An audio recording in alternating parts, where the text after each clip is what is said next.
వర్తమానం వార్తలకు స్వాగతం. నేను మీ భాష. నేను మీ ఉదయ్ కుమార్. ఈరోజు వార్తల్లోని ముఖ్యాంశాలు. విదేశీ సహాయాన్ని తగ్గించడం ద్వారా ఎలాన్ మస్క్ పిల్లలను చంపుతున్నాడని ఆరోపించిన బిల్ గేట్స్.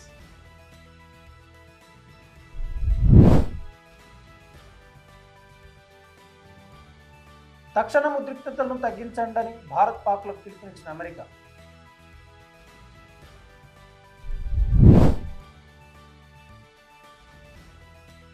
భారత్ పాక్ యుద్ధం ఎఫెక్ట్ 8,000 ఎక్స్ ఖాతాలు బ్లాక్ చేసిన కేంద్రం.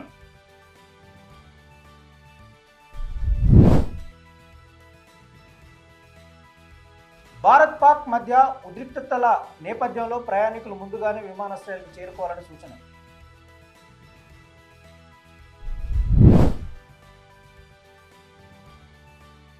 ములుగు జిల్లాలో మందుపాతరను పేల్చిన మావోయిస్టులు 3 గ్రేహౌండ్స్ కమాండోల మృతి.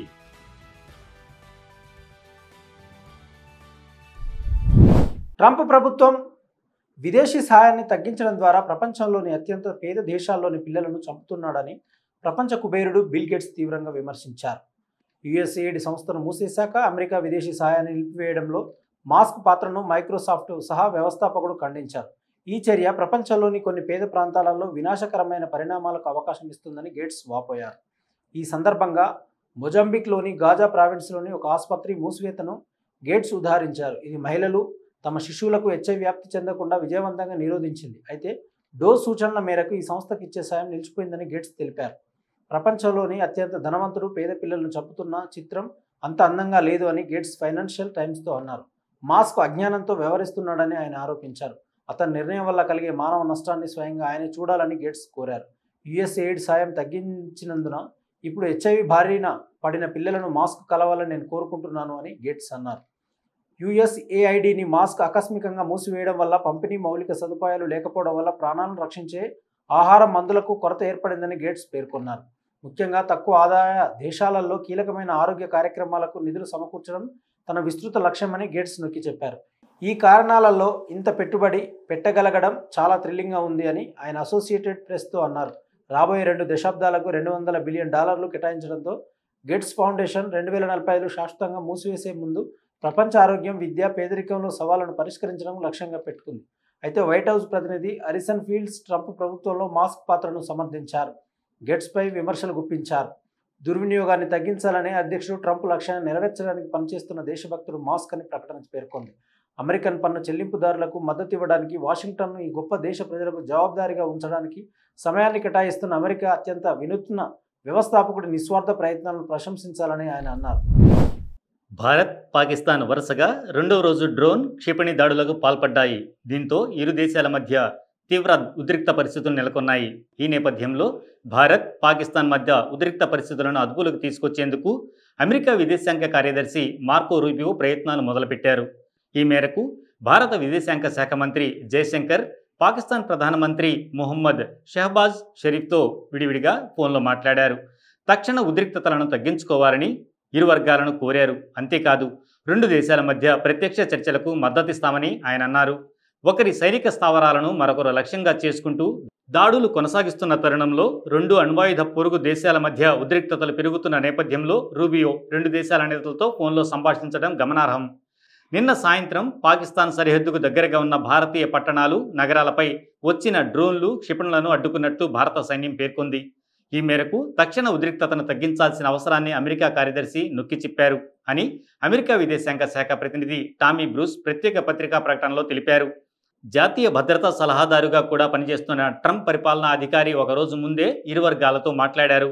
షరీఫ్తో తన ఫోన్ సంభాషణలో పాకిస్తాన్ను ఉగ్రవాద గ్రూపులకు మద్దతు ఇవ్వడం మానేయడానికి ఖచ్చితమైన చర్యలు తీసుకోవాలని రూబియో కోరారు. జయశంకర్తో ఉగ్రవాదాన్ని ఎదుర్కోవడంలో భారతదేశంతో కలిసి పనిచేయడానికి వాషింగ్టన్ నిబద్ధతను ఆయన పునరుద్ఘాటించారు. షరీఫ్తో తన ఫోన్ కాల్లో రూబియో ప్రస్తుత సంఘర్షణలో ప్రాణనష్టం జరిగినట్లు చెప్పడంతో విచారం వ్యక్తం చేసినట్లు విదేశాంగ శాఖ తెలిపింది. అయితే ఉద్రిక్తతలు త్వరలో తగ్గుతాయని, 2 వైపులా ఎటువంటి సూచనలు లేవు. ఇస్లామాబాద్ ఐక్యరాజ్య సమితి చార్టర్లోని ఆర్టికల్ 51 ప్రకారం ఆత్మరక్షణ కోసం వ్యవహరించే హక్కును కలిగి ఉంది అని షరీఫ్ రూబియోతో చెప్పినట్లు పాకిస్తాన్ మీడియా ఓటంకించింది. మరోవంక రూబియోతో ఫోన్లో మాట్లాడిన విషయాన్ని జయశంకర్ ట్విట్టర్ ద్వారా ధృవీకరించారు. ఉగ్రవాదంపై పోరాటంలో భారత్తో కలిసి పనిచేయడంలో అమెరికా నిబద్ధతను హృదయపూర్వకంగా అభినందిస్తున్నానని తెలిపారు. సరిహద్దు ఉగ్రవాదాన్ని వ్యతిరేకంగా పోరాటమే లక్ష్యంగా చేసుకున్నట్లు ఈ సందర్భంగా ఆయన నొక్కి చెప్పారు.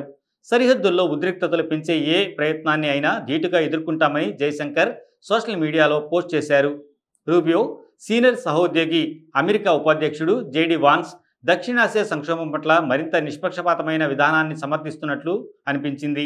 ఆయన ఒక ఇంటర్వ్యూలో మాట్లాడుతూ భారతదేశం పాకిస్తాన్ మధ్య వివాదం ప్రాథమికంగా మాకు సంబంధించింది కాదు అని వాన్స్ అన్నారు. అయితే వాషింగ్టన్ ఉద్రిక్తతను తగ్గించడానికి ప్రయత్నిస్తోంది. 2 అణుశక్తి దేశాల ఘర్షణ పడుతూ భారీ సంక్షోభం వైపు రావడంపై మేము ఆందోళన చెందుతున్నాం. పరిస్థితులు తగ్గుముఖం పట్టేలా చేయాలని మేము వీరిని ప్రోత్సహించగలం, కానీ యుద్ధంలో మాత్రం తలదూర్చం. అది మా పని కాదు. అమెరికాతో దానికి ఏమాత్రం సంబంధం లేదు అని వాన్స్ వెల్లడించారు. భారత్ పాకిస్తాన్ యుద్ధ వాతావరణం వేళ కేంద్ర ప్రభుత్వం కీలక నిర్ణయం తీసుకుంది. దేశ భద్రతకు భంగం కలిగించే సమాచారాన్ని పంచుతున్నట్లు గుర్తించిన ఎక్స్ ఖాతాలను బ్లాక్ చేయాల్సిందిగా ఆ సంస్థకు ఆదేశాలు జారీ చేసింది. దీంతో దాదాపు 8,000కు పైగా ఎక్స్ అకౌంట్లను బ్లాక్ చేసినట్లు సోషల్ మీడియా ప్లాట్ఫామ్ ఎక్స్ తెలిపింది.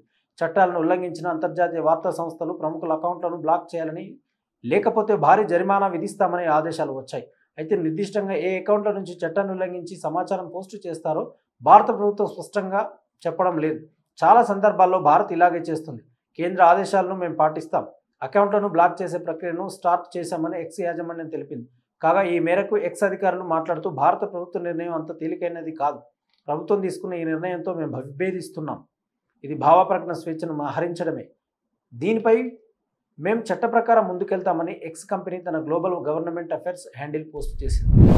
భారత్ పాకిస్తాన్ మధ్య వివాదం మరింత తీవ్రతరమవుతున్నందున విమాన ప్రయాణికులకు డీజీసీఏ తరపు నుంచి అత్యవసర సూచనలు జారీ అయ్యాయి. ఈ మేరకు ప్రయాణికులు తమ తమ విమానాశ్రయాలకు షెడ్యూల్ సమయానికన్నా ముందుగానే చేరుకోవాలని ఎయిర్ ఇండియా, ఇండిగో, ఇతర విమాన సంస్థలు సూచించాయి.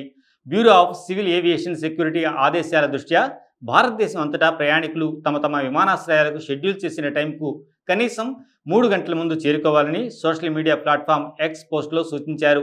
విమానం బయలుదేరడానికి 75 నిమిషాల ముందు చెక్-ఇన్ ముగుస్తుంది అని ఎయిర్ ఇండియా తెలిపింది. జమ్మూతో పాటు పశ్చిమ సరిహద్దుకు సమీపంలో ఉన్న అనేక సైనిక స్టేషన్లను లక్ష్యంగా చేసుకుని పాకిస్తాన్ చేసిన వైమానిక దాడులను భారతదేశ వైమానిక రక్షణ వ్యవస్థలు విజయవంతంగా తిప్పుకొట్టిన తర్వాత ఈ సూచన జారీ అయింది. ఇండిగో సైతం ప్రయాణికులను మెరుగైన భద్రతా చర్యల కోసం కొంత అదనపు సమయం ఇవ్వాలని ఎక్స్లోని ఒక పోస్ట్లో అభ్యర్థించింది. ఈ అసాధారణ సమయాల్లో అన్ని విమానాశ్రయాలలో భద్రతా చర్యలు తీసుకుంటున్నారు. భద్రతా తనిఖీలు లాంఛనాలకు అనుగుణంగా మీ ప్రయాణానికి కొంత అదనపు సమయం ఇవ్వమని మిమ్మల్ని అభ్యర్థిస్తున్నాం. మీ అవగాహన, సహకారాన్ని మేము కోరుకుంటున్నామని పోస్ట్ చేసింది. అన్ని విమానాశ్రయాల్లో ప్రయాణికులందరూ సెకండరీ ల్యాడర్ పాయింట్ వద్ద సెక్యూరిటీ చెక్ చేయించుకోవాల్సి ఉంటుంది. అంతేకాదు, టెర్మినల్ భవనాల్లోకి సందర్శకుల ప్రవేశాన్ని నిషేధించినట్టు, అందుకు అనుగుణంగా ఎయిర్ మార్షల్స్ను నియమించనున్నట్లు సంబంధిత వర్గాలు తెలిపాయి. కాగా భారతదేశంలోని 28 విమానాశ్రయాలను శనివారం ఉదయం వరకు మూసివేస్తున్నట్లు ప్రకటించారు. అలాగే పలు విమాన సర్వీసులు నిలిచిపోయాయి. ఢిల్లీ విమానాశ్రయంలో గురువారం ఉదయం 8 గంటల నుంచి మధ్యాహ్నం 2 గంటల వరకు 90 విమానాలు రద్దయ్యాయి. అలాగే దేశీయ విమానయాన సంస్థలు నిన్న దాదాపు 430 విమానాలను రద్దు చేశాయి.